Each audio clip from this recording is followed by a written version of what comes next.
Goeiedag en baie welkom. Ek hoop jy beleef ook so die Here se guns en sy nabyheid. Ook die Here se oproep om in hom te bly en in hom te woon. Ons teksgedeelte wat ons vandag bedink is Galasiërs 5 vers 22, die vrug van die Gees. Dis alles wat die eienskap van hierdie vrug van die Gees, is dit uiteindelik dit wat die tekens is, of die teken word van 'n lewe wat ingebed is in Christus. Nee, 'n lewe waarvan die lewensaar, die lewenssap wat deur hierdie wingerdstok na sy lote toe vloei, dit is uiteindelik, dis die vrug, dit is dit wat die vrug word, die resultaat van 'n lewe in Christus. Die vrug van die Gees daarteenoor is liefde, vreugde, vrede, geduld, vriendelikheid, goedhartigheid, getrouheid, nederigheid en selfbeheersing. Teen sulke dinge het die wet niks nie.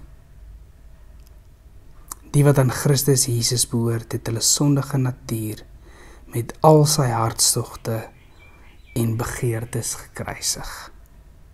Ons lewe deur die Gees en laat die Gees ook nou ons gedrag bepaal. Ons lewe deur die Gees en laat die Gees uiteindelik ons lewenskoers, ons lewenskenmerke, die karaktereienskappe van ons lewens bepaal. Het mag dit wees dat wanneer mense met my en jou te doen kry, dat hulle dit by ons aantref.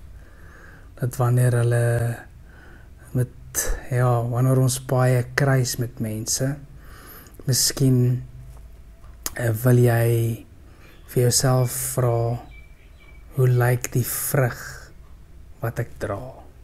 Hoe lyk my lewe? As ek my lewe in 'n spieël moet kyk, as ek myself, amper die beeld wat Jakobus van praat, as ek in 'n spieël kyk, en ek kyk, en ek neem so 'n bietjie bestekopname van my lewe, wat is die vrug wat my lewe dra?